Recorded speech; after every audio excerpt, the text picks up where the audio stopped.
Well, this morning we are continuing in our series of On the Way, where we're looking at different faith practices that we use to walk in our faith with Jesus. And the Theobalds have graciously agreed to be interviewed this morning because we're talking about Sabbath, we're talking about rest, and we know that as families, that can be something that is really challenging to practice. And so you guys are gonna tell us a little bit about your family and how you practice rest. So let's just start and tell us about what's happening in the Theobald home. Okay, well, I'm Wendy. This is my husband, Dan. We have 3 children. Owen is 17 and he's a senior at Hudson High School. Eli is 16 and he is a junior at Hudson High School. And Gretchen is 14 and she's an 8th grader at Hudson High School. I'm a full-time mom, but I also work part-time in the library at the Hudson High School. And I will let you introduce yourself. As my wife said, I'm Dan Theobald. My day job, I'm an actuary at Thrive and Financial. In the evenings, I'm a volunteer at Circuit, behind the scenes at Footloose at the musical going on right now. Little plug at Hudson High School. Get your tickets. Soccer fan, tennis fan of our son Eli, or for Gretchen, I coach softball, or I actually organize the Girl Scout cookie stuff. I prefer to be called the Cookie King, because Cookie Mom doesn't work, so. The Cookie King, amazing, amazing. Okay, so it sounds like you've got a few things going on as a family. So what makes it a challenge to prioritize rest? Well, it's right now our life is dictated by our kids' schedules, which I think is pretty typical for most families. Yeah. And we learned pretty early on what it's like to overschedule your children. So when Owen was probably in kindergarten, so Eli would have been in preschool and Gretchen was a toddler, I signed them up for everything. We had like football, gymnastics, soccer, swimming, piano lessons. I was staying home full time. Dan was working probably 10 hours a day in the cities. So activities started before he got home, and it was all on me to get 3 kids to multiple places at once. So we quickly felt burnt out and mindfully made a decision that probably goes against society, in that we're not going to overschedule our children. And we had to make choices. We wanted them to be able to do everything, but it's just not practical, and it's physically impossible to allow them to do all the activities. So that like I said, we learned early on not to do that, and that has helped our children see that you have to make choices of what you want to do. Yeah. I mean, but it's hard, as Wendy shared, because there's so many great opportunities living here. You want to expose your kids to as many different activities to learn and see what they enjoy doing. So it's a really tough balance, but it's just trying to kind of navigate and figure out what can you fit in and what do they enjoy doing. Yeah, I think that's really good wisdom of acknowledging the availability of options and then being realistic about, but not every option is possible, and limiting that. So even with the limits, you guys still have a lot going on as a family. So what does rest practically look like for you guys? Well, for us, I think we do our best to model that to our kids. Like, I know I need to take time to rest. So right now, with me working part-time, a lot of times my kids come home to me napping on the couch. Because I physically and mentally need that, especially if our weekly schedule is packed with the kids' schedules. Yeah. I need to take that time to rest. And that also, we also encourage our kids to rest. Normally you see 2 of our kids with us here on Sunday Yeah. mornings. They're not here today because Eli had his wisdom teeth out on Friday, so he's home resting. We're not making him do anything he doesn't feel like doing this weekend. Yeah. And it's the opening weekend for Footloose, although Owen is teaching Sunday school right now. Way to go, Owen. We need that. But it was a long day for us yesterday. Yeah. Gretchen had a choir concert in UW River Falls, and she went straight from that out to dinner with us and her grandparents, and then we went straight to Footloose. So she was dead tired. So she's not here today because she needed the rest. Yeah. So those are ways that we try to emulate to them that it's okay to miss things to get your rest. And Yeah, that includes Sunday morning church sometimes. Every once in a while, Yeah. we'll allow it. We'll allow it. But even like Gretchen has, with being a club softball player, she has to make some hard decisions Yeah. too sometimes during the school year. Does she go to circuit or does she go to practice? Yeah. And there are times when she chooses church over practice, and we are thankful that she has a coach that understands that her faith is just as important to her Yeah. as her sports. Yeah. Yeah. That's good. It's, the little I'd add is, I mean, as Wendy mentioned, we try to model rest, but rest is a lot different for me. Rest is probably not a word I use commonly. It's more, I think about it in the mindset of recharging. How do you kind of get yourself right and ready for the activities? And for me, it's focusing on the moment, whether it's with the kids directly or just trying to be at peace with that. So it's just kind of focusing and enjoying the moment, because things go by so fast Yeah. right now. So that's Yeah. really where my focus is. Yeah, I like what the choices that you're modeling, because they seem really practical. Of, okay, you might have one day that's really, really intense, so you're going to take steps the next day to create some balance to counteract that. And sometimes rest looks like mental rest of, okay, I can physically be in one place and I'm not going to think about the 18 other things that are going on. And I love that you said napping. I used to come home to my mom like in weird positions because she'd fallen asleep folding laundry. So naps are a gift from the Lord, and maybe that's all you need to hear today. Can we give it up for the Theobalds and for sharing? Thank you, guys. Well, I think that's a really helpful reminder as we walk into kind of talking and focusing on the Sabbath this morning, because I bet a lot of our lives look like the Theobalds, that we've got a lot of options, that we've got a lot of things that we want to do, that we feel like we should do, and what that results in is a life that doesn't leave a lot of margin. And so this morning, as we talk about this practice, my intention is not to make you feel guilty or unfaithful for your current rhythm of life. That's not the goal this morning. If Sabbath feels really far away from where you are now, the goal isn't to, heap some more shame on your shoulders to feel like you're doing another thing wrong. But instead, I think it's to offer an invitation to consider what it might look like to incorporate some of this Sabbath practice into your life. If you've been with us this year, we've been following life as Jesus meant it to be. And I hope what you've been learning, that life with Jesus is not about demands or obligations, but it is about invitations. And so this morning, I just ask that you'd consider what the invitation of Sabbath might be. But Sabbath, at its kind of core definition, is a 24-hour, traditionally, period of rest where you stop, rest, delight, and worship. We get that from John Mark Comer and Practicing the Way. So Sabbath, if you were to practice it, you'd stop from all the work that you would do, both paid and unpaid. You'd rest both physically and mentally, because we know sometimes just when you're resting, it doesn't mean that you're not thinking about all of the things that you have to do. You'd delight, which is just a fancy word for have fun, do the things that sound fun to you. And then you'd worship. You'd find some way to connect with God throughout the day.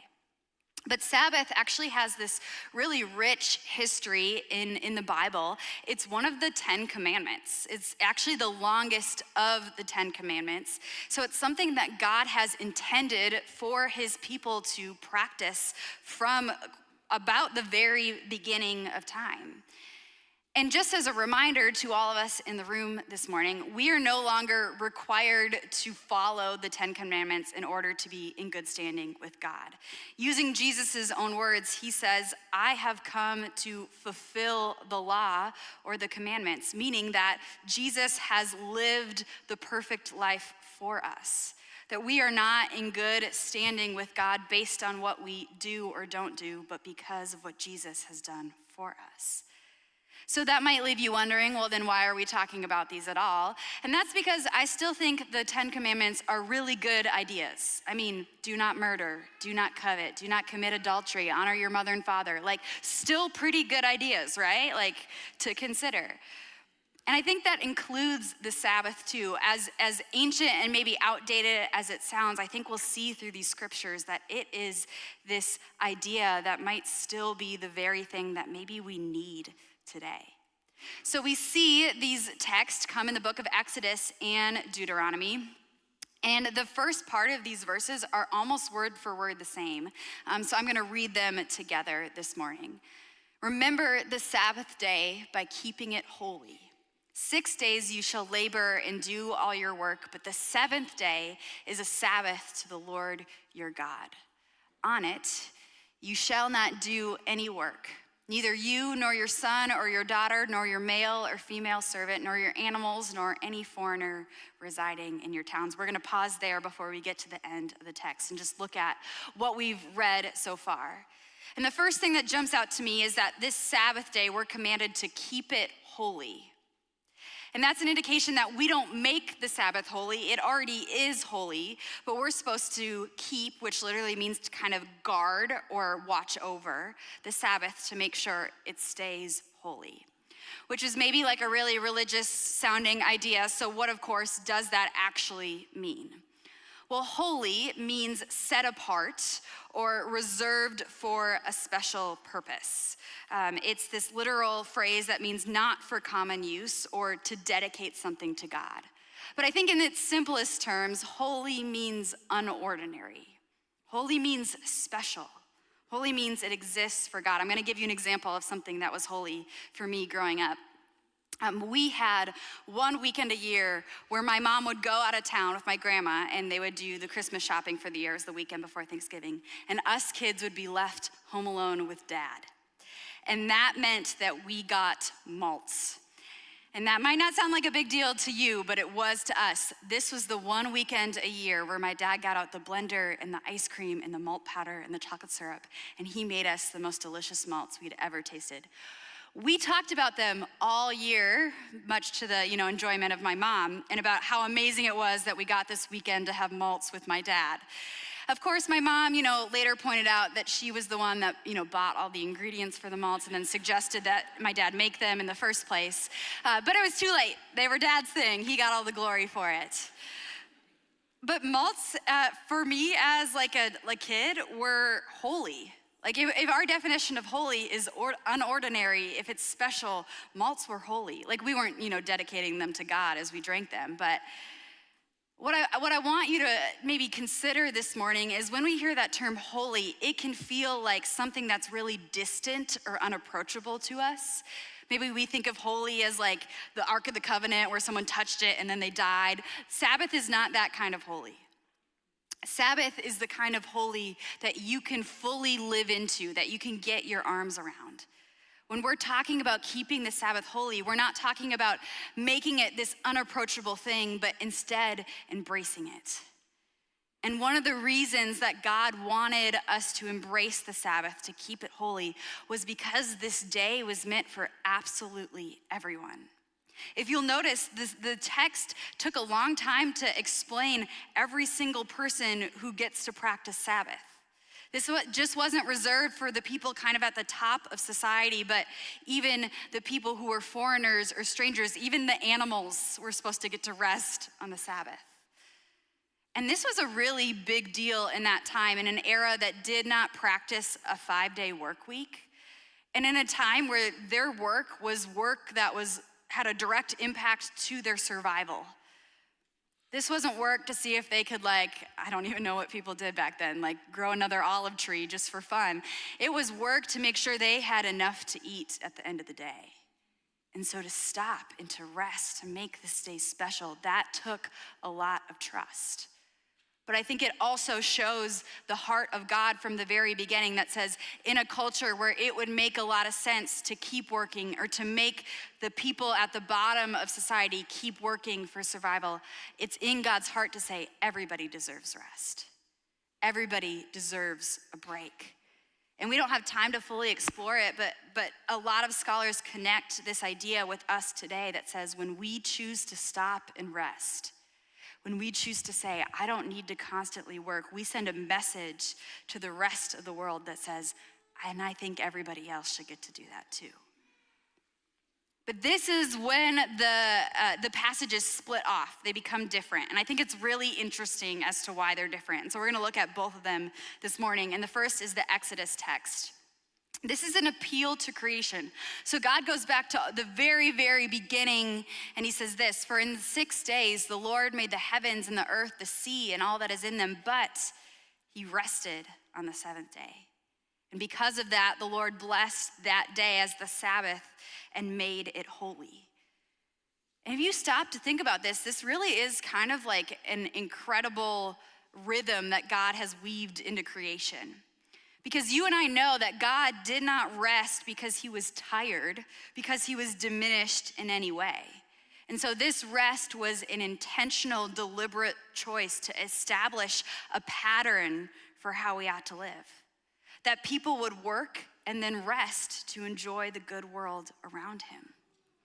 And that speaks to the loving and gracious nature of God to say, hey, did you know that the world keeps going even when you stop? Did you know that you can stop and rest and everybody will be okay? And sometimes we live with this mentality that if we stop, that if we take a break from all the obligations that are on our plates, that everything else will fall apart. And God, from the very beginning, goes, don't you see that I am so much bigger than you, that I created the world? And if I can do that, I can sustain you and the ones that you care about through your rest. And I wonder if you would consider more intentionally living into that rhythm. To actually choose to call one day holy, to make one day special or an ordinary. Because I know most of us, we get days off, we get weekends, but I think if we're not careful, those can become just a space where we do all the chores and the plans and the activities that didn't fit into the rest of our week. Have you ever said the phrase, I need a weekend from my weekend? That might be a sign that our current rhythm, our current pace isn't quite matching up for what we are created to be. But it goes even one step further than that, because when we get to Deuteronomy, God has a different justification. He says that the people of Israel should practice Sabbath because they used to be slaves in Egypt. And then the Lord your God brought you out of there with a mighty hand and an outstretched arms. And because that's your history, therefore the Lord your God has commanded you to observe the Sabbath day. And he's speaking to the people of Israel's history to say, the Sabbath is actually a practice, it's a marker, a sign of your freedom. That God has brought the people of Israel out of slavery, and the one signal of slavery is that there is no rest, there is only work. That these people have come from a history where an outside power demanded constant output from them. But now they don't live in that rhythm anymore. And so God says to this message to these people of Israel, you don't have to live like slaves when you're actually free. The rhythm of your life doesn't have to match the output and pace that you used to operate in. You know, a month or two ago, I was reading a devotional by Kate Bowler, who was talking about this idea of rest and the rhythm of life. And she talks about the invention of the treadmill. And I am a runner, I like to run. But my favorite thing about running is when you forget that you're actually running. When you're outside and it's like nice and it feels good, you got a song in your ears and you just forget that you're actually doing exercise. That's my favorite part. And I've never been able to get that feeling on the treadmill, so I am not a fan of the treadmill. And so it was no surprise to me to discover that treadmills were originally meant to be used in prisons. And so this is the original treadmill. And it is used in a prison. Basically, at the turn of the 18th century, prisons felt like they needed to do something different because what was meant to be a place of reform was actually a place where criminals would meet together and just get a lot better at committing crimes. And so they were like, we need a solution. And so they invented the treadmill, or as originally it was called, the tread wheel. And this is where men would walk on this tread wheel 6 to 10 hours a day. Sometimes the tread wheel was used to pump water or grind corn, but most of the time they just had nothing connected to it, and it was just this pace, this punishment. And eventually, at the turn of the 19th century, it was actually outlawed because it was deemed as a form of torture, which does confirm for me and for you that the treadmill just doesn't feel like torture. It actually is torture. So consider that next time, you go to your basement to go on the treadmill. But Kate Bowler, she painted this picture, and I was, locked in the whole way. And then she paused and she asked this question: is this what we're doing to ourselves? Has it become normal for us to feel like we're living on the treadmill, constantly moving from one responsibility to the next? And as I was, kind of thinking about that and reflecting on it, I felt like the best response I could come up with was, well, that's just normal. That's just reality. That's just what everybody does. That's just what's expected. And then I thought about it a little bit more, and I thought, well, that's probably not actually a good enough answer. Because what if there's something better than normal? I couldn't help but think that for God's people, slavery was normal for a really long time. But God made a way out of that normal, and he created a new rhythm, an invitation to rewrite what normal was, and constantly reminded them, you don't have to go back. And I'm so convinced that as Christians, life with Jesus is better than normal. That we're being invited to something that is beyond, it's above what normal is. And so with my own practice of Sabbath, I'm trying to rewrite what I have come to know as normal for myself. I spent my early 20s overworking and exhausting myself. And I know, when you're that age, you're supposed to have energy to do everything and never get tired. But I have the habits of a 60-year-old, so I got tired a lot. And I was constantly running into my limitations. And I remember one season in college, I was getting these headaches a lot that were different than the headaches I had had before. And so I did what we all do, which is typed my symptoms into Google. And thankfully, Google told me I wasn't dying from some rare disease that I'd never heard of before. Google was pretty clear that I was probably having tension headaches from stress. And you'd be like, oh, that'd be a perfect time to, reevaluate your life and adjust some things. But I just took some ibuprofen and then kept going at exactly the same speed as I was before. And after more years and more situations like that, I finally realized that as hard as I tried, I couldn't generate enough energy or space to do everything that I felt like I should do.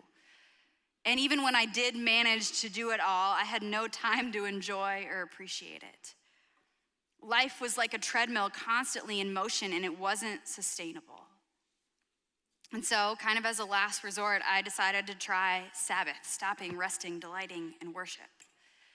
And that has been a work in progress of itself. I remember one Sabbath last year, I committed to walking 10 miles with my friend, because I'm like, this will be a fun activity. And then I got really crabby in the middle of it, because it turns out walking 10 miles through the snow is not restful at all.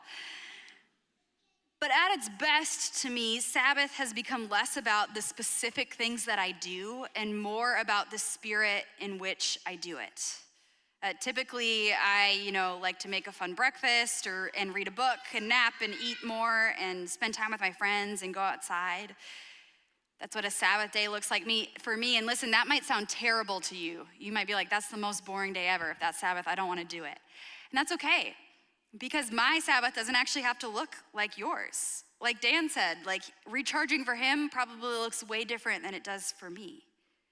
But I think when it comes down to it, those are the things that don't feel like work to me, that give me a sense of rest, and maybe most importantly, that help me see life as a gift. Mare, who leads worship here, she has this saying she uses sometimes that I think actually encapsulates more than anything else what Sabbath is meant to be. She says it like this: life is a gift and the giver is good. I think that's what Sabbath is actually about. The opportunity to take deliberate time to experience life as a gift and the giver as good. Because there will be plenty of times that we don't choose, where life will feel stressed and chaotic and overwhelming and hard. But because of Jesus, we get the opportunity to make a choice in the middle of that all, to stop and to choose to experience life as a gift and the giver as good. And so I just wonder, could Sabbath be an invitation that you could say yes to? A new normal in your life. And I think Sabbath is at its best when it's experienced as an entire day. And so if that's at all possible for you, please try it. But if that doesn't feel possible to you, I think hopefully what you walk away with today is that the spirit of Sabbath is still available to you. Jesus, he addresses this in Mark 2:27, because by that point, there had been so many rules placed on the Sabbath for how to practice it that it did not feel like a gift anymore. And Jesus just really practically says to them, the Sabbath was made for man, not man for the Sabbath. It's his way of saying, like, this is meant to be a gift for you, not something that you have to work super hard to try to accomplish. I think Kate Bowler, she says it like this, going back to the treadmill. Maybe you can't stop the treadmill, but maybe you could choose to step off it every once in a while, or at least turn the pace down a little bit. So maybe your practice of Sabbath doesn't look like a full day. It doesn't look like doing all of those things, but what could you do in this next week that would truly help you get into a space, into a mindset, into an acknowledgement that as much as life is demanding and at times hard, it's also a gift because you've got a God who is good. And I think the fullness of it is in this verse that we've been coming back to all year in Matthew 11. From Jesus, come to me, all you who are weary and burdened, and I will give you rest. Take my yoke upon you and learn from me, for I am gentle and humble in heart, and you will find rest for your souls. For my yoke is easy and my burden is light. And you see, this promise in its fullness is really, really big. It is the promise that the future, when Jesus comes back, will look like Sabbath. An experience of life is good and the good God who's made it all. But here today, we still get this rest too. And it's in the moments when we choose to recognize the fullness of this good world and the good God who's given it to us. These holy moments in time where we remind ourselves in the present that we're no longer slaves to sin, to death, to the demands of this life, but we are free in Christ to find rest for our souls. And so would you just pause for a moment with me to acknowledge that through prayer? Lord, we come to you with everything on our schedules and on our plates and on our shoulders. And at times it doesn't feel like there's much space for anything else. So even now, would you just start whispering to us and showing us how you might be inviting us to step into this life? how you might be inviting us to take joy in a world that you've created, to experience life as a gift and the giver as good. Jesus, may we remember that you, above everything else, are kind and gracious and merciful, and that you want to come to us and take some of those burdens off of our shoulders. So this morning, would we, even in this time of worship, just release that to you, to know that you've got it in your hands, that you made a way so that we could trust and rest in who you are. We love you. We pray this in your name. Amen.